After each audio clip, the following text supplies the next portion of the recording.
नमस्कार दोस्तों, जय हिंद साथियों।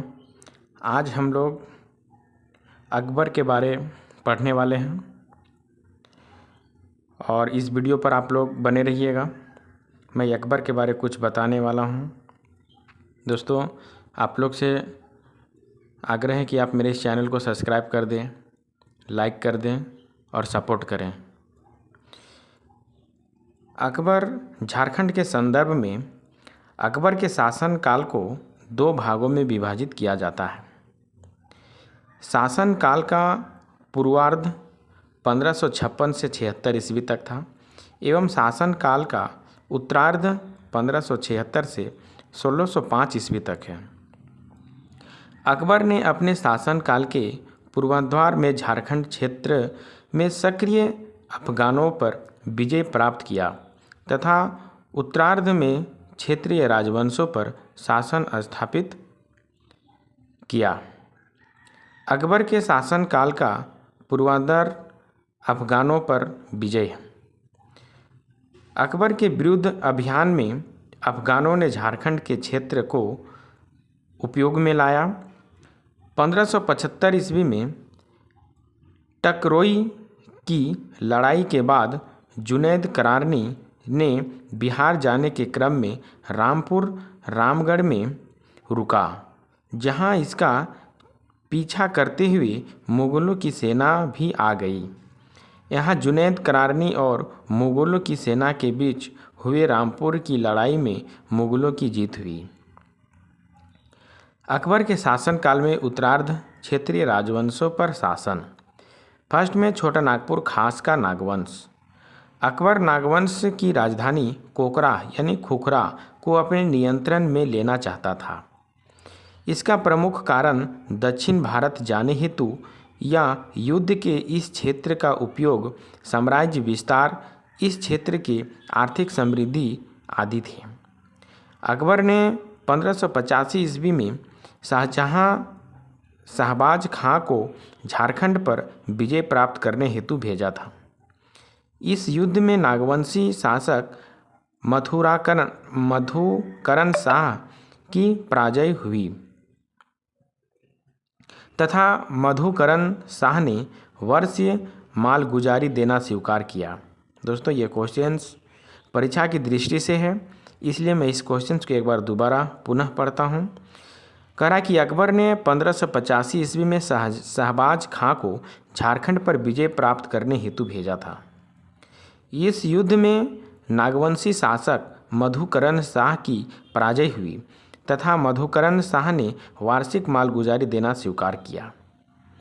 बाद में मधुकरण शाह ने उड़ीसा के शासक कुतुल खां एवं इसके पुत्र निसार खां के विरुद्ध मुगल मानसबदार मान सिंह को अभियान 1990 से 92 ईस्वी में मुगलों का साथ दिया था। दूसरा में है पलामू का चेरो वंश। 1589 ईस्वी में राजा मानसिंह को अकबर ने बिहार झारखंड का सूबेदार नियुक्त किया था। मानसिंह ने 1590 ईस्वी में पलामू के चेरो राजा भागवत राय को पराजित कर मुगलों की अधीनता स्वीकार करने हेतु विवश कर दिया था। पलामू में मुगलों की सेना नियुक्त करके भागवत राय को राजा बने रहने दिया। 1605 ईस्वी में अकबर की मृत्यु के बाद चेरों ने मुगलों की सेना को मार भगाया तथा पलामू पर पुनः अपनी सत्ता स्थापित कर ली। तीसरा में है सिंहभूम का सिंह वंश। दोस्तों, 1592 ईस्वी में उड़ीसा अभियान हेतु जाते समय मानसिंह सिंहभूम क्षेत्र से होकर गुजरा था। इस समय सिंहभूम के पोरहाट में सिंहवंशी राजा रंजीत सिंह का शासन था।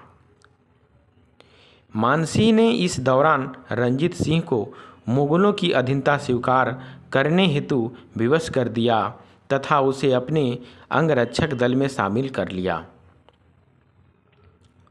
1592 ईस्वी में ही मानसिंह ने राजमहल को बंगाल की राजधानी बनाया। ये भी क्वेश्चन परीक्षा की दृष्टि से है, तारांकित किया गया प्रश्न है कि 1592 ईस्वी में मानसिंह ने राजमहल को बंगाल की राजधानी बनाया था। मानसिंह ने परकोटा और महल वाले नगरों की संयुक्त रूप से अकबर नगर नामकरण किया। अगला है मानभूम और हजारीबाग के राजवंश।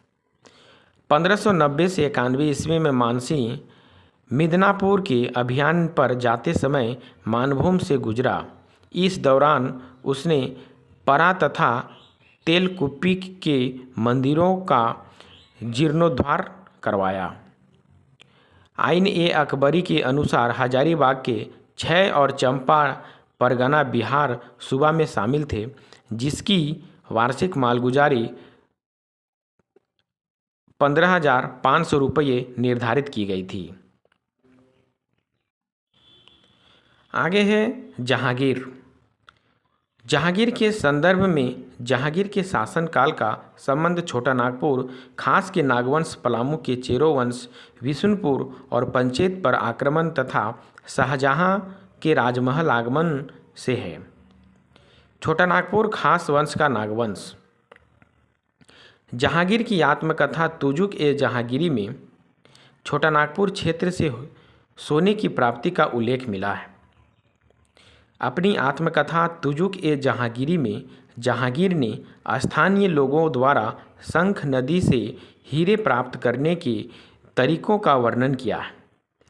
जहांगीर इस क्षेत्र की नदियों में मिलने वाले हीरों के कारण इन पर अधिकार करना चाहता था। जहांगीर के समय कोकराह का शासक दुर्जन शाह तथा जिसने मुगलों की अधीनता स्वीकार करने तथा मालगुजारी देने से मना कर दिया था। जहांगीर के समय 1612 ईस्वी में जफर खां को बिहार का नया सूबेदार नियुक्त किया तथा उसे कोकराह क्षेत्र पर अधिकार करने का आदेश दिया, परंतु बीमारी के कारण जफर खां की मृत्यु हो गई तथा जहांगीर की इच्छा अधूरी रह गई। जहांगीर ने 1615 ईस्वी में इब्राहिम खां को बिहार का सूबेदार नियुक्त किया तथा उसे कोकराह पर विजय प्राप्त करने हेतु भेजा। इस दौरान इब्राहिम खां ने इस क्षेत्र पर विजय प्राप्त कर लिया तथा हीरो के लिए प्रसिद्ध शंख नदी को अपने अधिकार में कर लिया। दोस्तों प्लीज़ आप इस चैनल को सब्सक्राइब कर दीजिए। अगर सुन रहे हैं, अच्छे लग रहा है तो आप ज़रूर मेरे चैनल को सब्सक्राइब कर दीजिए और हमें सपोर्ट कीजिए। इब्राहिम खां ने नागवंशी राजा दुर्जन शाह को मुगलों की अधीनता स्वीकार करने का आदेश दिया तथा इससे माना करने पर दुर्जन शाह को 12 वर्ष तक 1615 से 27 ईस्वी तक ग्वालियर के किले में बंदी बनाकर रखा गया था। इस अभियान से जुड़े सभी व्यक्तियों को पुरस्कृत किया गया तथा इब्राहिम खां को फात जंग की उपाधि प्रदान करते हुए 4 हजारी मनसबदार बनाया गया। 1627 ईस्वी में जहांगीर के दरबार में एक हीरे की असलियत को लेकर विवाद हो गया। इन हीरों को परखने हेतु दुर्जन शाह को ग्वालियर से शाही दरबार में बुलाया गया।